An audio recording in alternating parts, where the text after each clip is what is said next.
Bold question. What do you do when one of the original Avengers tells Disney to go fly a kite? Today we're unpacking 6 jaw-dropping revelations, the insult offer, the accident's role, why Hawkeye matters to Phase 6, fan and studio reactions, what could happen next, and a twist that might turn the whole franchise on its head. Stick around. You'll want to hear number 5 before you comment. Number 1, the comment that broke the internet. It didn't come from a press tour. It wasn't part of a calculated PR stunt.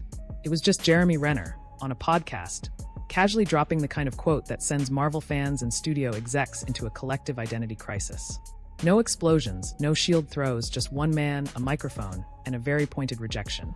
Renner said Marvel offered him half his original salary to return as Hawkeye.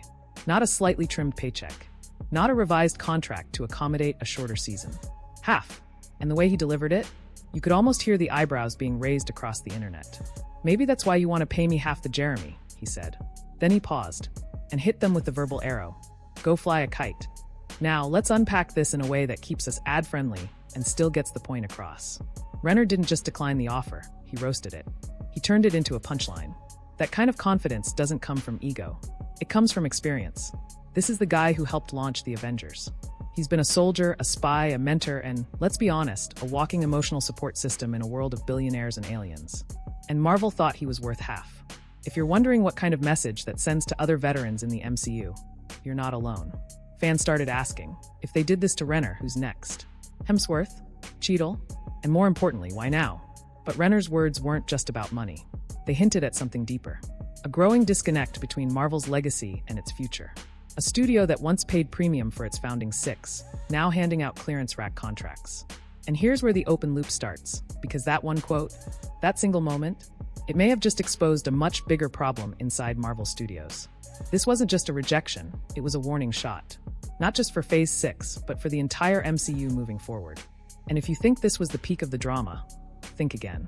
Because in the next chapter, we'll explore what Renner didn't say, the part about his accident, his recovery, and the quiet personal battle that may have pushed him even further away from Disney's offer. That's where things really start to get complicated and emotional. Number 2, the snowplow accident that changed everything. If Marvel was hoping Jeremy Renner would jump at the chance to reprise his role, without asking questions, they forgot one thing. The man literally got crushed by a 14,000-pound snowplow and lived to talk about it. You don't survive that kind of thing and come back negotiating like it's 2015. No, this version of Renner? He's different. He's deliberate. And he's got nothing left to prove. Let's rewind. It was New Year's Day, 2023. Most people were nursing a hangover. Renner was outside helping his nephew dig out a stuck truck. Then things went sideways. The snowplow started rolling. Renner jumped in to stop it, got pulled under, and the machine rolled straight over him. He broke over 35 bones. Collapsed lung. Blunt chest trauma. Internal bleeding. ICU. And somehow, he still FaceTimed his family from the hospital, joking with nurses. Because apparently being Hawkeye wasn't just acting. Dude really is built different. Now, why does this matter in the Marvel paycheck saga? Because when Renner said Disney's offer felt like an insult, he wasn't just talking about money. He was talking about respect. A few months earlier, he could barely walk. He had to relearn how to breathe, how to move, how to stand without pain. His comeback wasn't just physical. It was emotional, spiritual. He went through a life-altering event and came out the other side with a new mindset. He even said that 8 months away on set isn't something he's ready to commit to. Not because he doesn't care, but because his priorities shifted. Family first, health first, especially his daughter. So when Marvel said, hey, we want Hawkeye back, but for half the price, Renner heard something very different. He heard, we think you're worth less now. That stings. But here's the thing, they might not have said it out loud, but actions speak volumes. And Renner, he's not afraid to walk away from a billion-dollar machine if it means protecting his peace. And yet, there's a twist. His absence may not just affect his career. It could shatter a major Phase 6 storyline that fans don't even realize hinges on his return. You'll want to stay for the next section, because we're about to find out just how much Marvel really depended on Hawkeye, whether they admitted it or not. Number 3, why losing Clint Barton would shake the MCU. Let's be honest, when you rank the Avengers by power, Hawkeye is not first. He's a guy with a bow in a world of gods, billionaires, and gamma-radiated rage monsters. But take him out of the story completely, you lose something way more important than arrows. You lose the heart. Clint Barton has always been Marvel's emotional glue. He's not flashy, he's not immortal, and he's definitely not flying around in a billion-dollar suit. but he is grounded, loyal, and painfully human. The guy had a secret family tucked away in the countryside while everyone else was fighting aliens. He was the one holding Wanda's hand in her grief, the one risking everything in Endgame to bring back Natasha. You can't put a dollar sign on that kind of character work. So when Marvel reportedly tried to lowball Renner, offering half his original salary to come back, it wasn't just a negotiation. It was a potential fracture in the emotional foundation of the MCU. And here's where it gets tricky, because losing Clint Barton doesn't just mean fewer one-liners or less bow and arrow action. It means unraveling threads Marvel has been weaving for over a decade. His mentorship of Kate Bishop, his ties to Natasha Romanoff's legacy, all of that becomes foggy, confused, less meaningful. And Marvel fans? They notice. Fast. Plus, let's not forget the bigger issue here. If this is how Disney handles one of the original six, what does that mean for the rest? Chris Hemsworth recently hinted he might step back. Mark Ruffalo is always one bad tweet away from being recast. If these OGs start dropping like flies, whether by choice or by budget cuts, Phase 6 could feel more like a reboot than a climax. But we're not there yet. Not completely. There's still time for Marvel to fix this, or at least pivot gracefully. Because in the next section, we'll explore what's really at stake in Phase 6. And spoiler, if you thought the multiverse was confusing, wait until you see what happens when key characters vanish and storylines get rewritten on the fly. Let's just say, Hawkeye's absence might create more chaos than Kong ever could. Number 4, Phase 6, a butterfly effect in the making. Marvel's Phase 6 was already walking on a tightrope, with no net.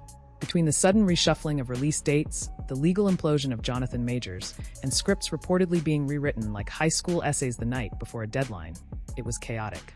And then Jeremy Renner said no. Politely, firmly, with just enough shade to send Disney back to their calculators. And now, that tightrope? It's fraying. See, Renner wasn't just another cameo. He wasn't just there to give the young Avengers a pat on the back and retire to his farmhouse. Insiders have speculated for months that Clint Barton was supposed to be a mentor figure in upcoming arcs, especially with Kate Bishop rising as his successor. Think Professor X, but with less mind-reading and more archery. Pull him out of the equation and suddenly, a whole corner of the MCU feels directionless. And don't forget Secret Wars and Kong Dynasty, the two tentpole blockbusters that were supposed to tie everything together. In a multiverse saga that's already overloaded with variants, timelines, and cameos, the original Avengers were supposed to act as anchors. Familiar faces to remind audiences why they fell in love with this universe in the first place. But if Renner's out and others follow, those emotional touchpoints start vanishing. And Marvel's left asking the same question fans are. Does this story still hit the same if no one we care about is left? What's worse is how fast this can snowball. Studios rewrite scripts all the time. But the MCU isn't just a story. It's a machine. Every character appearance, every subplot, every post-credit scene is a domino. Pull one too soon, and the whole thing wobbles. Renner might have only walked away from one show, but the impact? It could ripple across an entire phase. And that's where things get especially risky for Marvel. Because in the next chapter, we're diving into the fan response and the studio's reputation. One has Renner's back. The other? Well, let's just say the phrase penny-pinching suits didn't come from a TikTok comment section. It came straight from Renner himself. Number 5, fanbase and studio drama spillover. The moment Jeremy Renner said Marvel's offer was an insult, the internet did what it does best. It split in half and started throwing digital popcorn. On one side, fans rallied around Renner like he was leading the resistance. Reddit threads lit up with praise. He's standing up for himself. He's worth more. Pay the man. He got run over by a snowplow for crying out loud. On the other side, the more business-minded crowd defending Marvel's new approach. Streaming profits are down. They can't pay everyone blockbuster salaries. And my personal favorite, do we even need Hawkeye anymore? Ouch. But this isn't just about fans venting. There's a bigger tension here, one Marvel has faced before. Remember Scarlett Johansson's Black Widow lawsuit? That wasn't a one-off. It was the first crack in the perfect studio image. Now, with Renner's rejection echoing through the fanbase, the conversation has evolved. Are veteran actors being undervalued? Are studios hiding behind budget constraints, while franchises rake in billions? Even the tone of Renner's remarks, half joking, half jaded, felt like something out of a drama series. He didn't scream. He didn't rant. He just smiled and said, "Maybe I'm only half the Jeremy." That's not bitterness. That's a seasoned actor calling the bluff while keeping it classy. And fans picked up on it. But here's the real twist. Disney's image is now in the crossfire.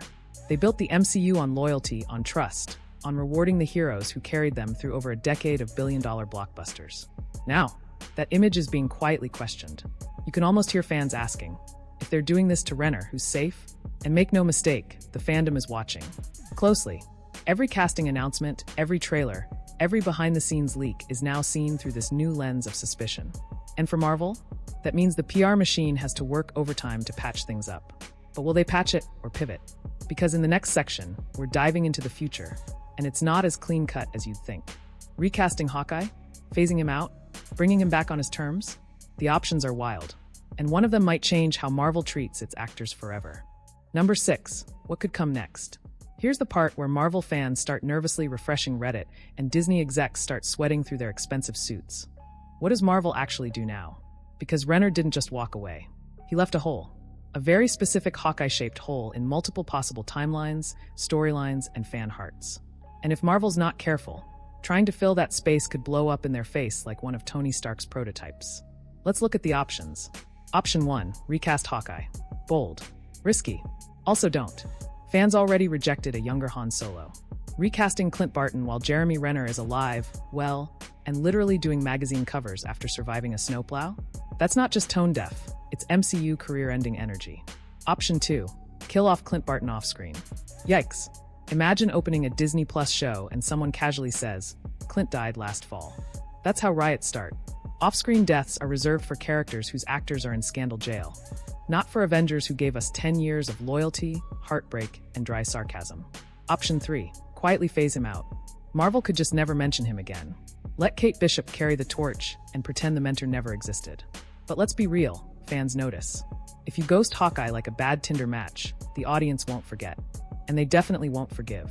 Option 4. Bring him back on his terms. Now we're talking. A one-off appearance. A brief but powerful return in Secret Wars. Something meaningful, respectful, and yes, well paid. Let him be the wise, battle-worn mentor who pops in, says something poetic, and disappears into the sunset like the bow-slinging cowboy he is. Here's what's fascinating.